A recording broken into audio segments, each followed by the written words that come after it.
Blog Talk Radio. Hello, everyone. Thank you so much for tuning in to Sunday Talks with Kellie and Lisa. I'm Kellie Fitzgerald. Lisa is also here, and we're back. You know, we had a show, apparently a very popular show, more popular than we realized, several years ago, and we've been called back on air. You know, life happens. Things happen. We have catalysts that completely disrupt everything in our lives, and that's kind of what we've been through. So, welcome to the show. Hopefully this show resonates with you as much as our last one did. Good morning, Lisa. Good morning, Kellie. We're back. I am so excited about this show. Oh, my God. Good morning. Good morning. About what happened to bring us to this point. Several weeks ago, after years of me, well, both of us, being lost completely, you know, it was sort of like the world erupted and derailed everything we were doing. And a couple of weeks ago, I asked for a sign from God. And I got signs. Boy, did I get signs every day for a week. And finally, okay, fine, I understand. We're doing this. So this first show back, we're talking about moving forward, you know, forgiving things that happened in the past. I know we're going to get off topic. We always have. But that's where we're starting. So forgiveness. What do you think, Lisa? Oh, that's a tough one. You know, and it's you see people posting on social media all the time. Forgiveness isn't for them; it's for you, and it is. It's releasing the ties, cutting those cords that keep you in a place that doesn't serve your higher purpose. Because when you hold on to all of those things, you have that bitterness, you have that animosity. I personally like being happy, and to walk around with that deep-seated feeling of hate and regret and all of the things that come along with not letting something go, the what ifs. My boyfriend loves to say, don't should on yourself. And, you know, I should have done this, or what if I had done this differently? That all comes with forgiveness. It's not just a word that you give to somebody. There's a whole lot of underlying stuff that goes along with that. So for me, forgiveness is very complicated. It's a very easy thing to do, very complicated process to get there.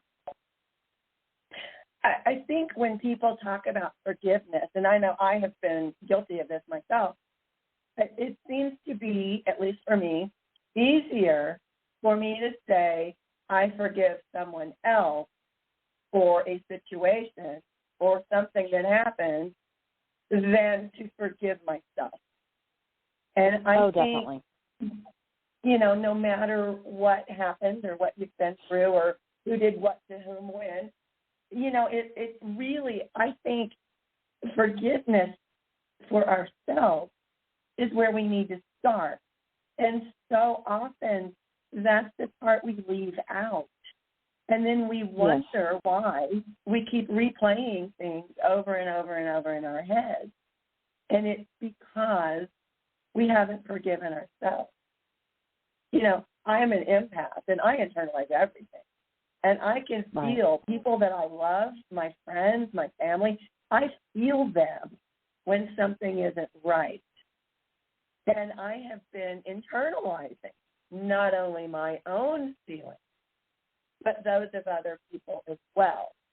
And at least for me, it makes it really difficult to truly let go and move forward because I take on everyone's guilt.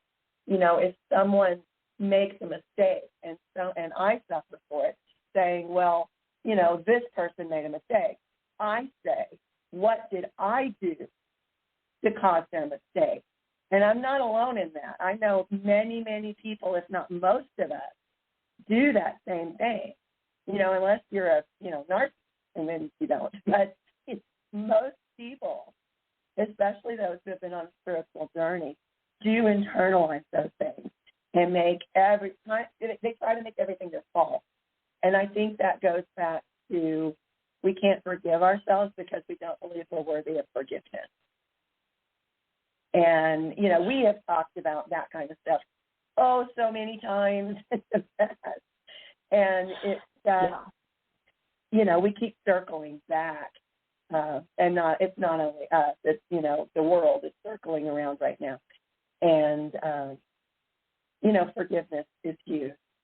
And at least for me, I go down a vicious cycle of, well, I should forgive myself for not feeling like I'm worthy of forgiveness. Well, where does that come? Well, that's because I'm not worthy of feeling like I can forgive myself because I feel like I'm not worthy of forgiveness. And it just goes on and on and on and on and on. And when I was doing a lot of coaching, I heard similar stories from a lot of people where they just didn't feel like they were able to forgive themselves. So you mentioned another word too, guilt.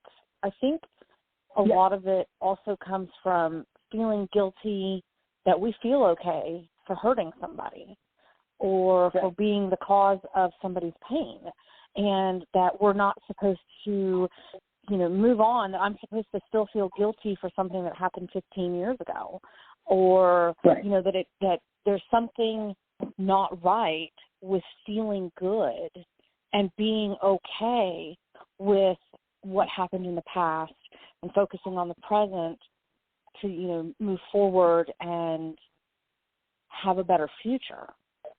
And I think that has a lot to do with it as well, that vicious cycle of not feeling worthy, because I know the way that I was raised was we were supposed to be kind to and loving to everybody, but we're all human and we make mistakes, and so things happen. Sometimes it's hard to, and I really hate this phrase, to let it go when you're the cause of something that's affecting somebody else. And I feel that we don't really have those mechanisms to say, or we do have the mechanisms to say, but then we don't want to seem cold-hearted or ugly or whatever when, well, really in all actuality, I'm not the ownership of their feelings. They are. Right. And if they can't let it go, that's on them, not me. So there is this whole dynamic of where do we let our part of the process dissolve? And where is it, how long do we hold on to that before it's okay that we no longer feel guilty or hold on to something that happened? Right. And that comes back to forgiving yourself. Seems weird, to forgive ourselves for our part. We should be seeking forgiveness from others, right? But I think that's something that is twisted in society as well. But, that whole, how do you bring all of that together?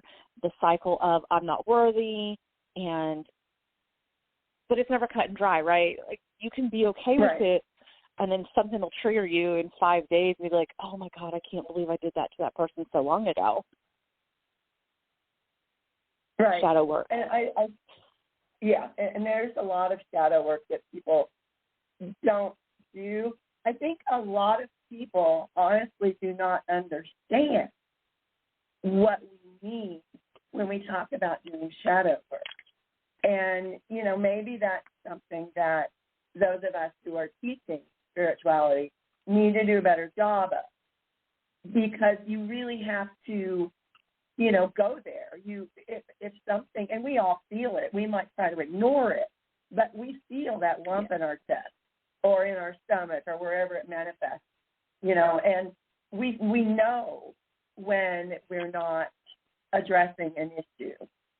And a lot of times people get very angry because they don't want to go there. And they start blaming everyone for everything.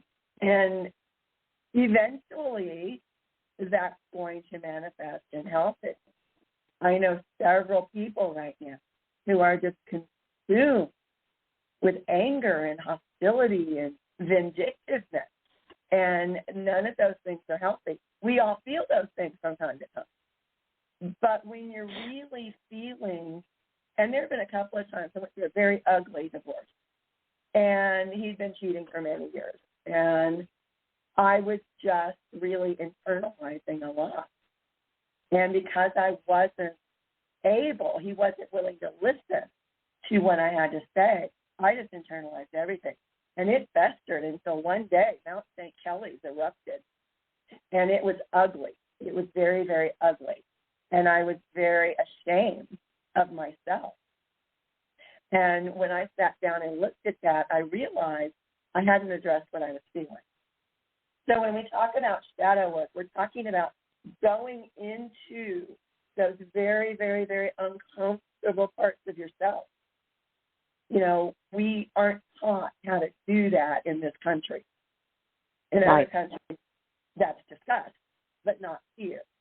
So what happens is a whole bunch of people grow up just stuffing down hurt and pain and anger and all of those feelings that we have every right to feel, but we need to learn how to heal them.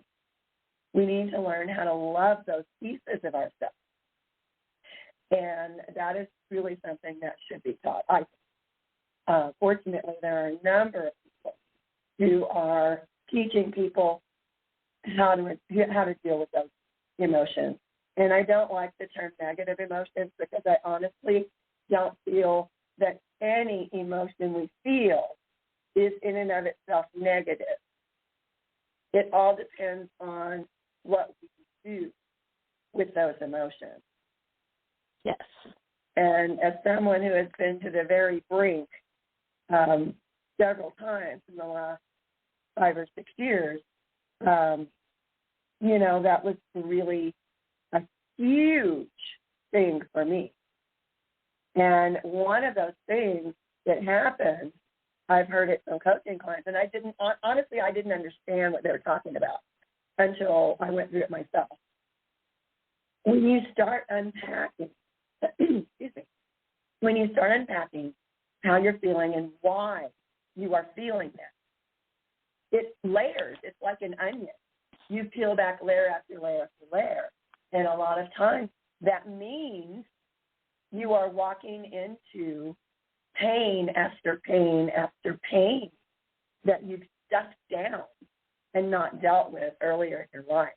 And I really think that's why there is so much hate and divisiveness and just bitterness in the world today.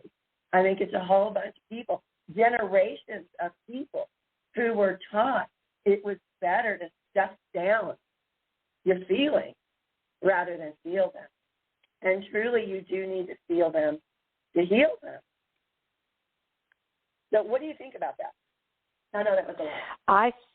I think it sucks. It hurts so bad. It is a beautiful, ugly, messy, painful, absolutely wonderful experience when you allow yourself to feel all of those feels, when you pull back those layers and discover, oh, I didn't realize this. And then you peel another layer back and you realize why you are doing these actions or putting up these walls. I think you hit the nail on the head, in particularly in this country. As you were talking, all of these phrases that I heard when I was a child. Don't cry, I'll give you something to cry about. Yes. Boys aren't supposed to cry. Children are supposed to be seen and not heard. I'm rubber, you're glue. All of these, they like you, and that's why they're acting that way. They pull your hair because they like you. They tease you because they like you. This is something that goes generation from generation to generation. It was something that has been just ingrained in us from even before we were born, and it gets passed down, and we are the ones that are responsible for breaking the cycle with our own kids and stopping that. But I think that's a different show. But when you start to look at those layers, I prefer to use the lotus bloom as instead of an onion. You're peeling it because you're blossoming like a flower. When you start to peel those layers back and you're really getting to the real root of some of the things that you're feeling. And that shadow work is hard. It's tough. It can do things to you that make you feel you're incapacitated, right? That you're just not worthy and that you just can't go on. And then you come on the other side of that, and then there's another layer, and it's like, how much longer do I have to keep doing this? But every time you peel back a layer, it gives you, I don't even know what it gives you. I can't put words on what it gives you other than to say that the next time that you face something, it's easier to face it when you've already dealt with the reasons why you might. For example, if your significant other forgets to check in with you because they've been gone all day and they decided to go shopping or hang out with a friend or whatever, and they finally get in touch with you, when you've done the work, the old you might have been reactive and jealous and insecure and, trust issues and whatnot, and you might have reacted a different way than the new you once you start peeling back those layers. And the new you might be like, hey, I understand. Abandonment might not be such a fear for you at that point because you've learned how to fill in the gaps where somebody else should, or you've become a little bit stronger and able to maintain a little bit more and not be so codependent on somebody else. So that's just a rough example, but for me it was really sitting down with my child and putting a face to my emotions, not necessarily a real face or a face of somebody who may have been like the first encounter of a certain situation, but giving my emotions a form so that when they come up, like if anger comes up, for me, my anger is this beautiful red and orange dragon that just breathes some vicious fire and huge and just beautiful, but huge, and it's just this gigantic, gorgeous dragon that sits next to me. And sometimes I get on my dragon and take a ride. I don't know. I'm allowed to do that. It's my imagination, right? So, but it sits with me, and it has a form, and we sit there together, and it allows me to process my anger more, other than just saying, God, I'm angry. I can give it form. It's no longer a void. It's a form, and my inner child is there with me too, because I feel that we need to heal our inner children. We need to heal that inner child. And when we have these experiences, things from our past come up, and like you said, Confessor and Mount St. Kellie's or Mount St. Lisa or whoever happens, and that inner child is always there. And when we address the inner child, it makes it easier to let go and to breathe again and to continue on our journey and not hold on to things for so long.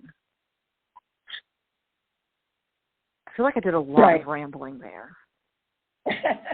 No, but you're absolutely right. And, again, that's something that we need to do a better job in this country of teaching our children.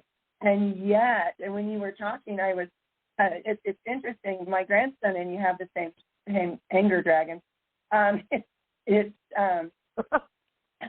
interesting how younger kids today seem to just automatically understand things that older generations did not. And, I've talked to several kids. I teach spirituality for young people, like teenagers and younger. And I hear it time and time again when they're drumming. All of a sudden, somebody will go, ah, and I'm like, whoa, where did that come from? And, this young girl said, I don't know, I just felt like screaming. It made me feel better. Okay, we are doing scream therapy now. And it's just so, it gives me such hope for the future that there are so many young people who are just automatically, naturally in touch with their feelings. And I think what has happened is their parents have maybe done a lot of work and realized that stuffing your emotions down is not the thing to do.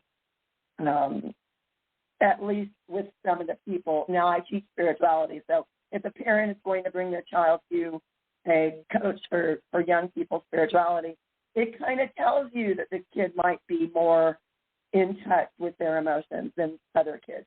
So I don't know if it's like I'm in touch with, but it's encouraging to me. Inner child, you mentioned inner child, and I don't understand why we were never told we all have an inner child. When I was going through some really deep, dark stuff a couple of years ago, and in all honesty and full disclosure, I was suicidal. I had a vision in a meditation. I started meditating again. I forced myself to because I was in such a dark place.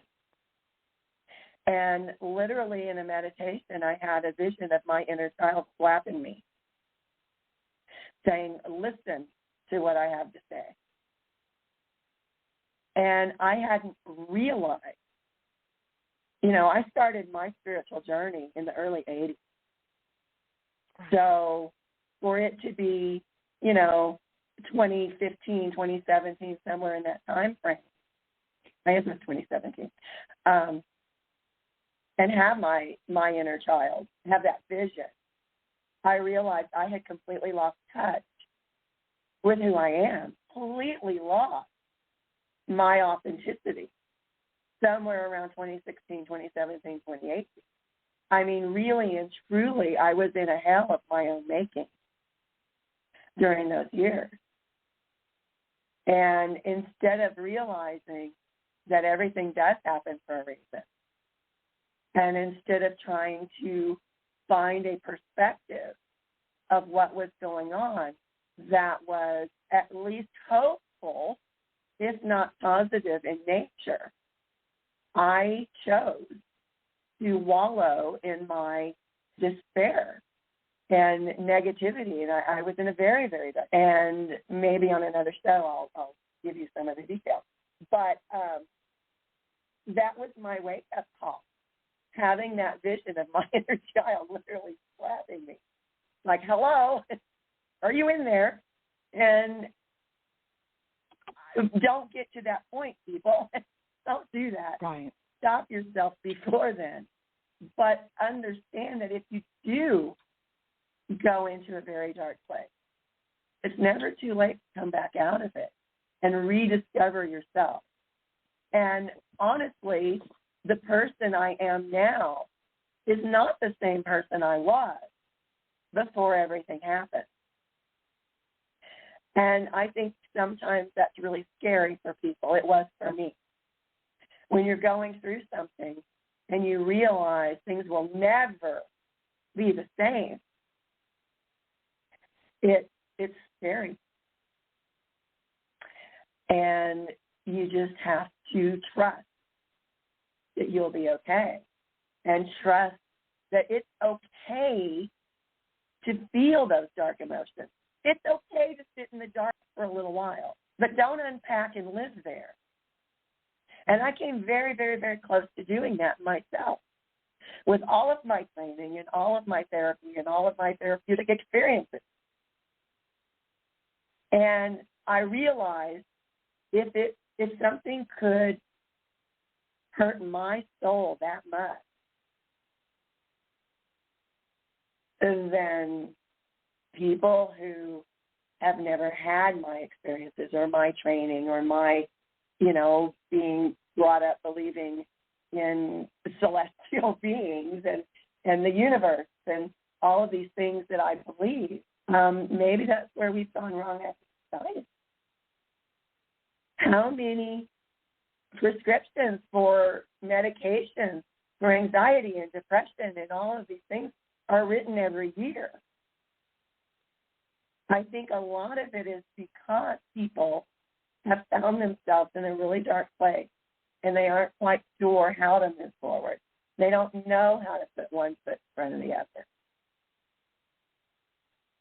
But maybe instead of medicating society, we need to do a better job of listening and realizing when people aren't right. I know many friends realized I wasn't doing okay, but nobody reached out.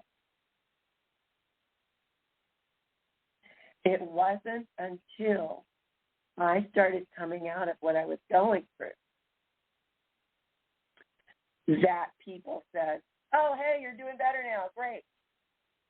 You know, when we know someone is hurting, even if we don't realize how badly they're hurting, reach out. You know, don't let people you care about suffer in silence. That's not the right thing to do. It's just not. And healing of any kind is a spiral. And I think what gets a lot of people off the spiritual path and off a journey of self-growth and self-discovery is that they think they're doing really well and they think they've healed and they think they're doing really, you know, they've moved forward and they're doing everything they're supposed to be doing. And then one day something triggers them and they go right back to square one and they get discouraged and then they think it'll never get better. It will get better, I promise. I know people who have been through horrific things. You know, we just passed the September 11th, 20th anniversary. Believe me, I know. People have suffered some horribly traumatic things. But even if you're one of those people who's had a relatively good, safe life, and something has happened that's derailed you, don't think you don't deserve the same kind of healing and compassion as someone who has been through hell and back. How many times have you heard, well, it could be worse? Oh.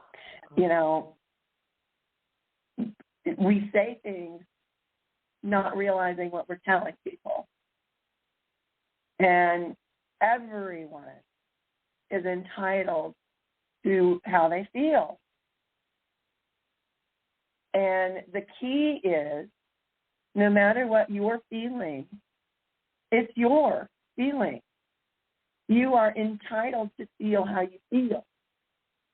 But that does not give you an excuse to torture people around you because you were in a bad mood. See that a lot. And I know you've probably seen that a lot too. Oh, definitely. You know, you touched on an interesting point. It could be worse. And I see a small movement of people who are a little bit more woke, trying to tell others to stop downplaying what you're feeling or stop using phrases like that towards people who do have something going on in their life. Because it's not a competition to see who has the worst experience. And as you said, right. You are allowed your feelings and your emotions. You need to be a little wiser with how you use those emotions to propel yourself forward, or the environment that you're creating for others around you, but they're still yours, and you're allowed to be completely heartbroken after breaking up with somebody over a year as somebody who may have been married for 50 years and lost somebody. You know, it's there's no competition. There's no one can say whose pain is worse than others. And to downplay your own emotions is going back to the beginning of our conversation. where that's shoving it down. It's putting it away, and it's not putting it away in a healthy way. It's just shoving it down, and it's one thing is, compounding. It's the compound effect. One thing is piling on top of another, because you're being told that your emotions aren't worthy enough to be what they are for whatever experience it is that you're going through. And that's crap. That's absolute nonsense. Don't bury them. And don't let others make you feel guilty or inadequate or not worthy enough because they don't know how to handle a situation as far as like a supportive person or sympathetic person, and they don't know what to say to you or how to handle it. Right. So many people, especially men, kind of shut down when things happen. I know my ex did. He would just shut down completely and not be willing to talk about anything. And I could see him getting angrier and angrier and angrier with just life in general. And really, it was hard for me to watch someone I cared about going through that. But again, you can't force someone to deal with their feelings. And so often, because of how we've been taught in this country, people don't know how to deal with their feelings, or they don't think they have to. And that's something when we're talking about looking at our own feelings and our own triggers and how to love ourselves and forgive ourselves so that we can move forward.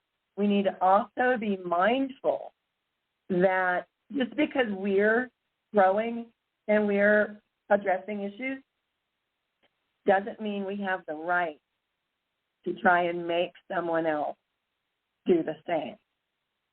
Right. I have seen that a lot recently, too. Things on Facebook where, some of the comments, well, you need to look at your issues, you need to look at you're being triggered, blah, blah, blah. And you can't, that's not helpful. It's really not helpful. And it wasn't comments for something I posted. It was a friend's post. But still, it was very, very hurtful to that person to have people and tell them how they were wrong for not looking at something a certain way. So that's something to be mindful about. And I know way back when I started my spiritual journey, I was that person. It's like we had a joke when I was a counselor that, first-year psychology students think they have the world fixed. And that's kind of the same thing with people starting on a spiritual path. When we each start our own journey and start doing the inner work, doing the shadow work, whatever you want to call it, and when we start being mindful in our own lives, for some reason, our egos think that makes us able to tell everybody else how they're supposed to conduct themselves. That's not right. Everyone is on their own journey. When I was dealing with something a couple of years ago with a very, very, very hateful, hostile individual, and I could see all the mistakes, and I could see how they were sabotaging themselves. And in spite of what I was going through myself, I was in a very dark place then, I still felt the need to tell them how they were making all these mistakes. And I caught myself, but not before I said things I shouldn't have said. And, it's just something to be mindful about. When we're talking about love, we have to realize that true love, is unconditional. And we need to realize that unconditional love means accepting things, accepting ourselves are. Not how we want them to be, not how we think they can be, how they are. And once you've accepted someone else how they are, you set them free. They're not energy. Energy is everything. And our feelings about other people do affect them. I firmly believe that. So when we accept people as they are and we stop judging and we stop thinking we know better how to live their lives, we set them free so that they can grow and they can be who they were supposed to be. I don't know how I got on that topic, but it's important. I think that wraps up with forgiveness and, right. you know, forgiving yourself too. And we are on our own journey. We're not on everybody else's journey. They're just there with right. us along the way. And part of, I know we've talked about this several times in the past, part of the law of allowing and manifesting your best life is the law of allowing. And it's allowing people to be who they are, where they are right now in this space, you know, this time and space and time continuum, right? We allow them to be who they are. That doesn't mean that we have to have them in our life, you know, side by side as a ride or die, or even as a friend. We can still allow them to be who they are from a distance, but that's part of the whole universal law. And, you know, when you can really accept somebody for who they are, you free yourself too. When you go in with no expectations, you free yourself as well. And I know, so I am in a new relationship. I left San Antonio when we were doing our show. I was in San Antonio, Texas. And in 2019, I moved to Dallas, Texas. I was not with the guy, my fiance at the time. I moved here by myself. It was my son and I. Moved to Dallas, Texas. Didn't know anybody, didn't have any family. I left everything that I knew for an opportunity. I didn't know what the opportunity was, but I did have a job that transferred me here, but it just kind of happened. I just kind of did it. I accepted the position, didn't think twice about it. There was no pros and cons list. It was, yes, I'll take it. Anybody coming with me to Dallas? No? Okay, you're staying here. Fine, I'm going. And so that's why I'm in Dallas now. Well, I did start seeing a guy, my boyfriend. Love him to death. He's awesome. I gave myself time to heal. Every once in a while, I still get triggered from the 8-year relationship that I was in. But sometimes I'll get triggered from, like, the first boyfriend in high school as well. You know, like sometimes triggers come up. But I told myself going into this relationship that I was going to accept him for who he was.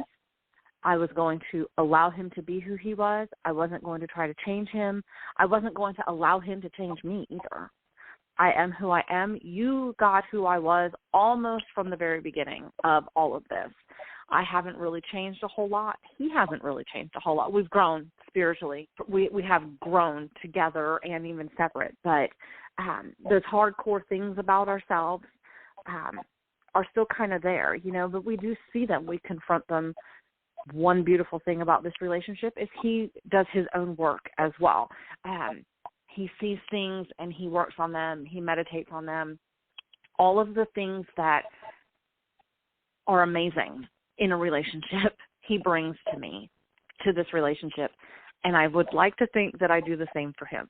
So I don't know where I was going with this. I really have no idea where I was going with this.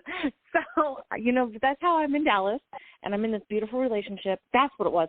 So because we both remind each other about the not just law of allowance, or not law of allowance, law of attraction, but there is this other part of the universal laws, the law of allowing. It's been one of the best relationships I've ever had. Yay. And I don't know. I don't know how to explain it. It's awesome that we both do our own work. That's so refreshing. When he sees something, and he will contemplate, you know, he will reflect on something that triggered him, and he knows that I do the same, and we can talk about it. We can have long conversations about our own journeys and about things that happened in our past. And, you know, we've let go of the shame, and it's beautiful. But a lot of people don't allow, they go in with expectations. And I'm not saying drop the bar. I'm not saying lower your bar, you know, as far as certain things go. But everybody has their own journey. Everybody has those things that, hurt them from their past. Not everybody has been able to work through them all and, that type of stuff. But, yeah, I got nothing else. I totally just blanked out. It's any relationship where you can talk about your triggers is beautiful. I honestly think every relationship is beautiful in one way or another, even those toxic ones. Yeah. If we learn something from them and am able to get forward and incorporate those lessons, it's still a beautiful thing. Since my divorce, we were together 23 years, I've talked to a lot of women who were divorced midlife and later, and it seems like we all have very similar things that happened in our relationship.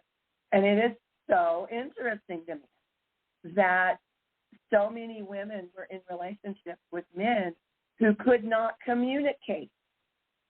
Yep. And communication is so key in any relationship, whether it's at work or with your family or a romantic relationship. Communication is key. And I think really being a good communicator circles right back to self-love. Because if you don't have the confidence in yourself, and if you don't love yourself enough to realize you do have something to say, all of us do, then you're not going to be a good communicator.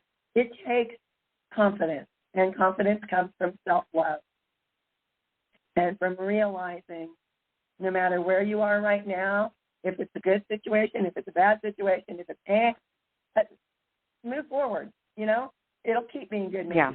Maybe it won't. But nothing stays the same. Life is not stagnant. Even if you think you have the same day in and day out, there are little tiny things that change along the way. And stop looking at it as a failure. I think that's what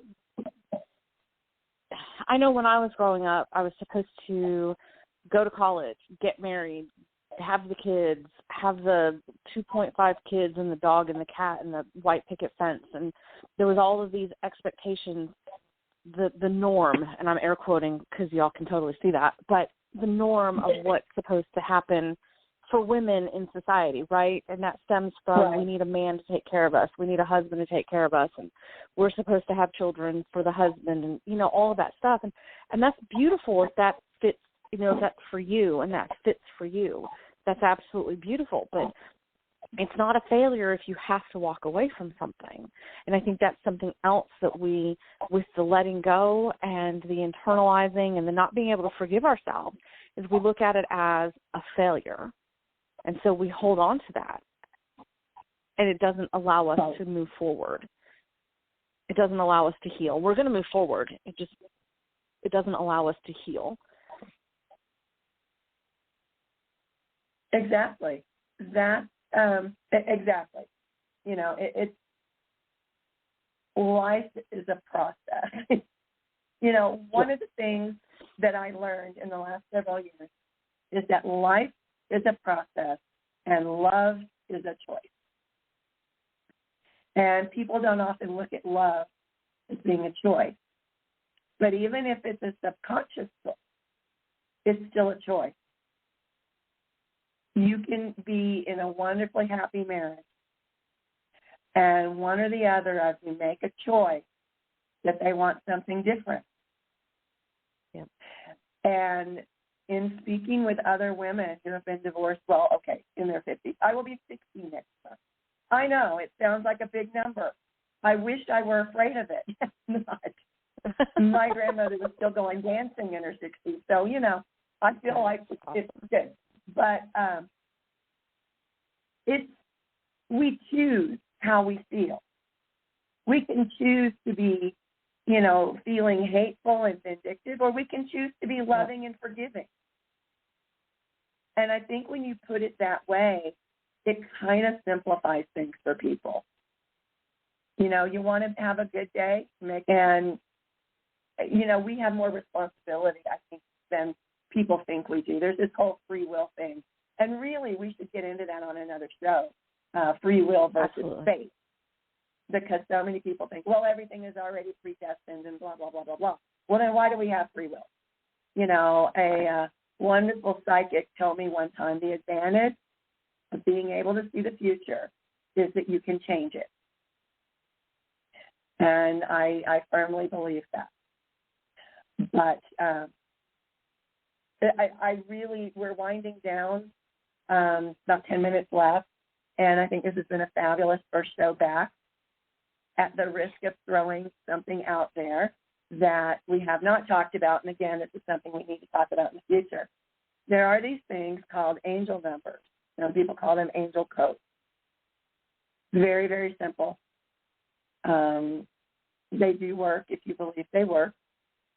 That's like any medicine in any hospital. If you believe you're going to be healed, you will be healed. Right. I want to give out the unconditional love code. This is from my good friend Linda Jolo. I always call her Jolo, but it's, you know. Linda J. does angel codes. And these are from Archangel. And the unconditional love code, the way these work, is you can write them on your arm, on your leg, in the air, whatever feels right to you. I do them 3 times a day. You can do them however often you want. In the interest of sending out love into the universe, like I said, we just went through the 20th anniversary of September 11th. I think we could all use some unconditional love. So the number for unconditional love is 56. You have to write a space. 57, another space, 893. I would like to ask everyone to write that code down. It's 56 space 57 space 893. And let's all send some love, unconditional love, to people that need it, the earth, the universe. If you would do that with me, I would really appreciate it. So, I air wrote it. How do you feel about this first show? You know, I'm so glad to be back on the air with you. This is so refreshing. I can't explain. I just, it's been way too long, but it was definitely the right time. And, you know, part of our journey and our healing is going to come from this show. So I'm really, really excited to be back on the air with you. Likewise. I've done many podcasts with many people through the years, and our show was always my favorite one to do because we just have such a good time. And listeners enjoy it because we absolutely. are just open and honest and forthcoming. And I have no secrets at this point in my life. And truly, I feel like together and in our own separate lives has really led us right back to this point. So it's going to be better than ever. Yep. And, you know, I know we have listeners who have been waiting for us to come back, and we have had people who promote podcasts asking us to come back. So thank you. I am so incredibly grateful for all of that. Been an amazing journey, and I should probably make a book out of it someday. I think that's a great idea. Any closing thoughts? No, I normally don't. No, this is so new again, and I'm so thrilled to be here. And I feel like I rambled a little bit, and you know, as we talk more of my story will come out, and I'm really glad to be here. We were talking at the beginning of the show before we actually came on air. This is something I loved doing our show in the past, but I have a different perspective on it this go around, and I'm just thrilled that there are people who listen to us. That's my ego talking, but that we are giving something to the world that the world definitely needs, particularly this day and age post-COVID. It's been interesting. So yeah. America's had a lot happen in the last 30 or so years, and it's just been interesting. I'm glad we're back. Thank you for reaching out, and you know, I'm so glad we're back. Me too. And you know, that's what happens when you ask for a sign and you get one. You know, sometimes we get signs and we're like, no, I don't want to give me a different sign. You know, I have found in my life that when you actually pay attention to those signs, it's so much better than if you did. So thank you for doing the show again. And thank everybody for listening. Some time to send love to the world, to our country, to people, whether you love them or not, whether you know them or not. The world needs some love right now. And it will be a lot better place if we can all take just a few minutes every day and be grateful for everything that we have and send love to the world. Thank you guys so much for listening. I think that wraps it up for us today. We will see you next Sunday with another episode. Thanks so much. Please share the show. That's what we ask. Please share it. We're really trying to help a lot of people here. So thanks so much. We'll see you next time. Bye. Bye, everyone.